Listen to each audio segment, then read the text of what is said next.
మనం గట్టిగా కోరుకుంటే ఏదైనా అయిపోతుందంటారు కదా! అలానే ఈసారి నేను మా అమ్మ వాళ్ళ ఇంటికి వెళ్ళినప్పుడైతే వేములవాడకి వెళ్ళాలనుకున్నాను. ఎందుకంటే అక్కడి నుంచి వేములవాడ చాలా దగ్గర. సో 3 అవర్స్ పడుతుందనుకోండి. అనుకున్నానో లేదో 1 వీక్‌లోనే అయితే వేములవాడకి వెళ్ళాను. అసలు ఎలా వెళ్ళాను? ఎవరితో వెళ్ళాను? అక్కడ విశిష్టత ఏంటో ఈ వీడియోలో ఉంటుంది. Welcome to the Shreyanshi Telugu vlogs. నేనైతే మా ఫ్రెండ్ వాళ్ళ ఫ్యామిలీతో వెళ్ళాను. సో వాళ్ళకైతే వీడియోస్లో కనిపించడం ఇష్టం లేదు కాబట్టి నేను వాళ్ళని వీడియో అయితే తీయలేదు. ఫస్ట్ అయితే మంచిర్యాల నుంచి నేను కరీంనగర్ బస్ అయితే తీసుకున్నాను. అక్కడ నుంచి మనకి ఫ్రీ బస్సెస్ అనేవి అవైలబుల్గా ఉంటాయి కదా, ఆ బస్సెస్ మాత్రమే ప్రిఫర్ చేశాను. ఎందుకంటే ఫ్రీగా వెళ్ళి వచ్చేయచ్చు అని చెప్పేసి. సో అలా కరీంనగర్ దాకా అయితే బస్సులో వెళ్ళాం.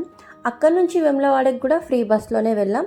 అది కూడా ఎక్స్ప్రెస్ బస్ అయితే ఎక్కాం. ఎక్స్ప్రెస్ బస్ కూడా మనకి ఫ్రీగానే ఉంటుంది. అంటే లేడీస్కి ఫ్రీ బస్సెస్ ఉంటాయి కదా, అలా అన్నమాట. సో ఈ విధంగా అయితే మేము జర్నీ అయితే స్టార్ట్ చేసాము. జర్నీలో నాకైతే ఒక పాప కనిపించింది. ఆ అమ్మాయి ఇంకా వేములవాడ దగ్గర వెళ్ళే బస్సులో అయితే ప్లేస్ లేకపోతే ఇంకా నా మీదనే కూర్చుంది అన్నట్టు. ఇంకా నాతో మాట్లాడుతూ కూర్చుంది. నాకు కాసేపు మా పాప కూడా గుర్తొచ్చింది. దాన్ని అయితే తీసుకొని వెళ్ళలేదు, ఎందుకంటే అక్కడ ఎంతమంది రష్ ఉంటారో ఎలా ఉంటారో తెలియదు కదా. మళ్ళీ మేము వెళ్ళేది బస్లో కాబట్టి, అంటే ఫ్రీ బస్సెస్లో కాబట్టి రష్ ఎలా ఉంటుంది అనే విషయం నాకు తెలుసు. సో అందుకని చెప్పేసి పాపని మాత్రం తీసుకొని వెళ్ళలేదు.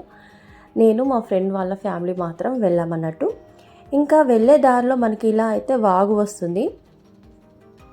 ఇదివరకైతే ఈ ప్లేస్లో ఒక ఊరు ఉండేదంట. వర్షం పడి ఊరంతా మునిగిపోయిందంట. అప్పటి నుంచి ఇక్కడ ఇట్లా వాగులాగా తయారైపోయింది అన్నట్టు.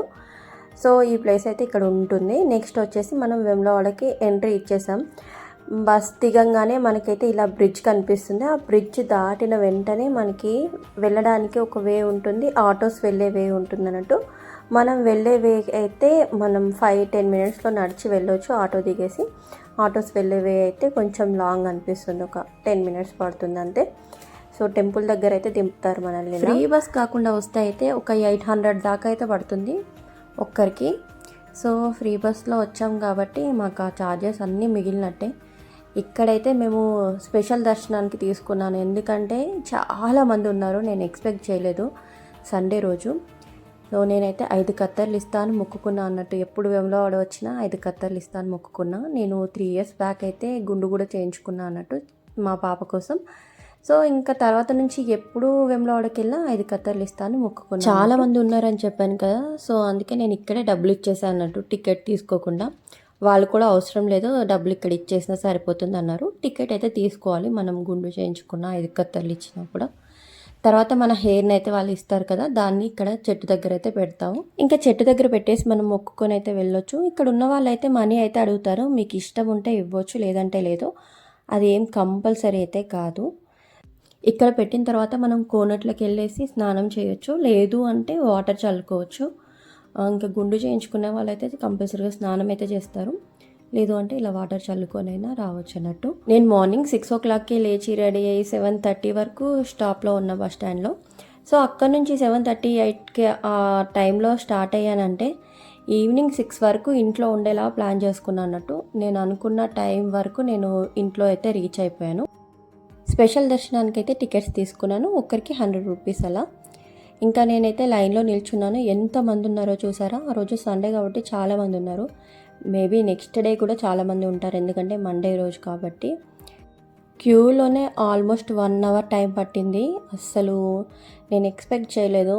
అంటే ఆ టైంలో ఎవరు ఉండరు అనుకున్నాను నేనైతే, ఎందుకంటే ఇంకా హాలిడేస్ ఎండ్ అయిపోతున్నాయి, అందరు ఇంకా స్కూల్ స్టార్ట్ అయ్యే టైం అన్నట్టు. అది ఇంకా వెళ్ళిపోతారు, ఇంకెవరు రారు అనుకున్నాను, కానీ చాలామంది ఉన్నారు.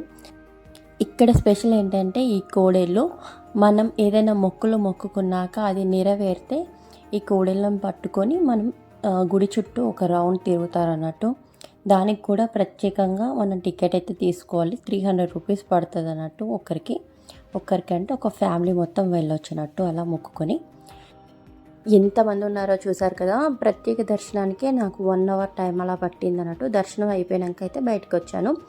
మనం ఇంకా టెంపుల్ దగ్గర వీడియోస్ అయితే తీసుకోవడానికి వీలేదు కాబట్టి ఇలా బయట అయితే వీడియోస్ అయితే తీశాను. ఇప్పుడైతే మనం వేములవాడ యొక్క ప్రత్యేకత గురించి తెలుసుకుందాం.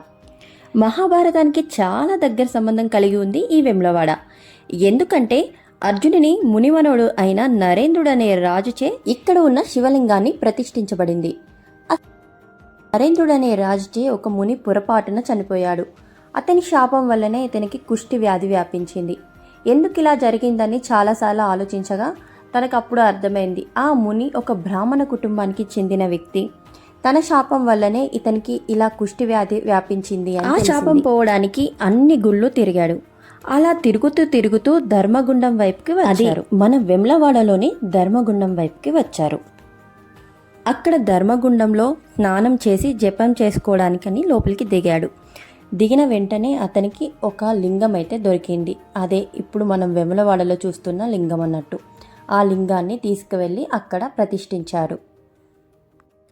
ఎంతోమంది వచ్చి వెములవాడని పునర్నిర్మిస్తున్నా సరే నరేంద్ర గారిచే ప్రతిష్ఠించబడిన శివలింగాన్నే మనం కొలుస్తున్నాం. దీనికి మరో రకమైన స్టోరీ ఏంటంటే, రాజరాజేంద్రుల కాలంలో రాజరాజేంద్రుడు నవనాథ సిద్ధుల ద్వారా ప్రతిష్ఠించబడిన ఆలయం కాబట్టే దీనికి శ్రీ రాజరాజేశ్వర ఆలయంగా పిలుస్తారు. ఇంకొక విషయం ఏమిటంటే, వెమ్లవాడ రాజన్నను దర్శిస్తే యమభటులను చూడరు అని నమ్మకం. అలా అని చెప్పేసి మనం దర్శనం అయ్యాక ఎన్ని రకాలైన పాపాలు చేసి ఉన్నా కూడా అవి తొలగిపోతాయని మాత్రం కాదు. పూర్వం చేసిన పాపాలన్నీ తొలగిపోతాయి.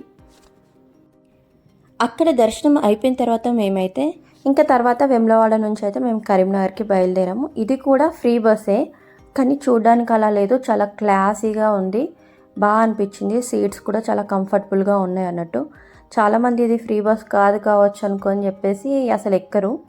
తర్వాత కరీంనగర్లో ఆగి మేమైతే అక్కడ లంచ్ చేసి అయితే బయలుదేరాము. టైం 3 అవుతుంది. ఇంకా ఫుల్ ఆకలితో ఉన్నాం. మార్నింగ్ ఒక బిస్కెట్ ప్యాకెట్ అలా తిన్నాం అంతే, అంతకుమించి ఏం తినలేదు. దర్శనం అయిపోయాక ఒక జ్యూస్ తాగేసి ఇంకా వెమ్లవాడ నుంచి కరీంనగర్ బస్ ఎక్కైతే బయలుదేరిపోయాం. ఎందుకంటే లేట్ అయినా చీకటి అవుతూ ఉంటుంది కదా, సో అందుకని చెప్పేసి ఇంకా తొందరగా బయలుదేరిపోయాం అన్నట్టు. ఇప్పుడు మీరు చూస్తుంది అయితే రామగుండం దగ్గర ఉన్న పవర్ ప్లాంట్ అన్నట్టు.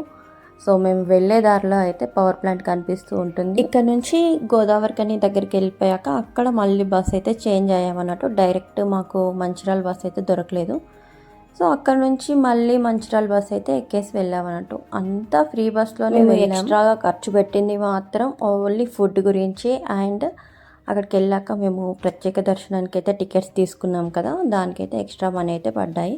మిగతాదంతా ఫ్రీగానే వెళ్ళి వచ్చాం.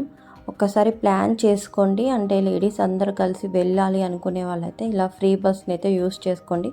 It is better option. ఎందుకంటే ఒక మనిషికి 800 రూపీస్ సేవ్ చేసినట్టే అవుతుంది వెమ్లవాడకి వెళ్ళి రావడానికి. సో మనం ఇట్లా ఫ్రీ బస్లో అయితే యూస్ చేసుకోవచ్చు.